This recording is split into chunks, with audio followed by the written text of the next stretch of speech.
Hey, how you guys doing? Man, you guys are a wild crowd. I'm actually from Canada. Yeah. Yeah, my mom speaks French, my dad speaks Dutch, I'm Canadian, wish I was American. That's what's happening. Man, I don't know. Do you guys realize in Canada, I spent my whole life thinking that a racist was just a very fast person? I didn't know. You told me you're racist. I'm like, hey, good luck.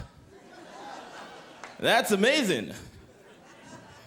My brother and I thought bigotry was the oak in front of my neighbor's house.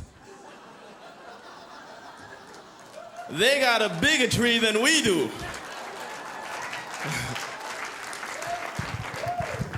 I know, and then we got a hold of American TV, which didn't help at all. All of a sudden, immediately, my brother gave up eating cotton candy. That's the candy of the oppressors. I'm like, calm down, it's candy. It's like, hell no, it's cotton. It gets stuck in your teeth, try getting it out, next thing you know, you're picking cotton. That's what's happening. Doesn't make any sense.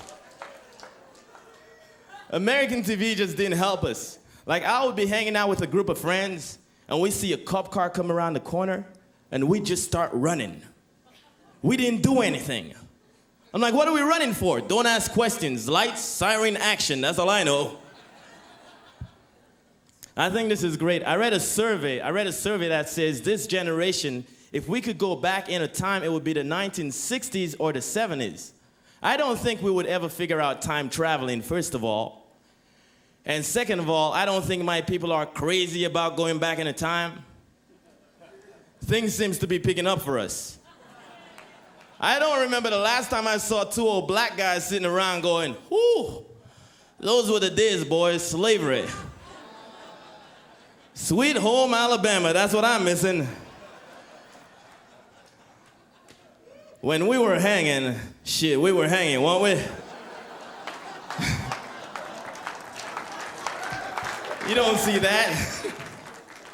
Don't get me wrong, I'm not saying I never experienced or never knew, but I remember like when I was little, this one kid in my class was always angry, and I would ask my friend, why is he so angry? And he was like, he's a racist. And I was like, nah, man, he's not that fast.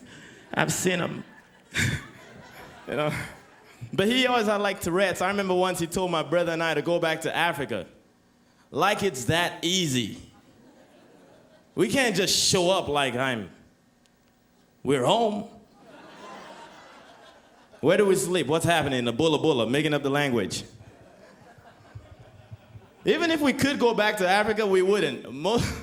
Like, have you guys seen African politics? They're not even real debates. It's like a group of guys standing around going, when I see Mutombo, I will kill him. Thank you, vote for me.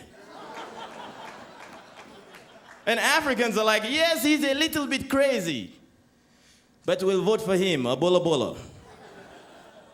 Canada, like, I gotta tell you guys, like, Canada, like, we don't have the history that you guys have down here in America. Like, you guys have great stories like Martin Luther King and Abraham Lincoln. Up there, we have these things called the Canadian Heritage Moment commercials about great, proud Canadian moments. And it's like a group of guys signing a document and something big happens. So a wind comes in and scatters the papers. And the guy loses it. Will someone shut that bloody window? And the little kid's like, I'll do it, sir. Are you sure? I think I can handle it. Thank you. But tell us, son, what's your name? I'm Jacques Villeneuve of Montreal. A Canadian Heritage Moment. The hell was that? I actually gotta get going, but I gotta tell you guys, my brother right now, he's really excited because he's dating our next door neighbor, Lucy. And right now he's bragging about her like she's the hottest chick in the world. And I disagree, mostly because she's ugly. But he thinks I'm jealous. He's like, you know, like every guy is like, laugh all you want. But if she was the last chick on earth, any guy in here would do her in a second. I was like, if Lucy and I are the two last people on earth, I think the big question is, who killed all these people? I'm a little horny, but people are missing. Like, was it Lucy? Because I didn't do it. I say I got some detective work to do. That's what I say. It's a nice dress, but Where were you yesterday when all this happened? I say you've lost your mind when you wake up and find your family murdered and think to yourself, you know, it's time to do Lucy. I want to thank you guys. Thanks a lot. Take care. Bye-bye. Gil Lubin. Gil Lubin.